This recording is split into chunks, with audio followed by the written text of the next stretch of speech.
Недавно на YouTube наткнулся на ролик с названием «Скрип Земли». Жуткие трубные звуки на протяжении нескольких лет раздаются в разных уголках планеты. Ни ученые, ни экологи, никто не смог определить природу происхождения этих звуков. Есть версии, что Земля меняет свои полюса, что эти звуки лишь эхо движения литосферных плит и прочее, прочее. Хотелось бы услышать ваше мнение на эту тему. Ну, какое здесь может быть мнение? Физической информации доступной более чем вам умной тоже нет.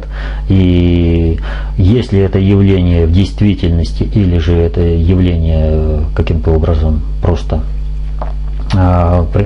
формируется как информационное поле, это тоже непонятно. Вот. Ну а процесс этот смены полюсов, он может быть.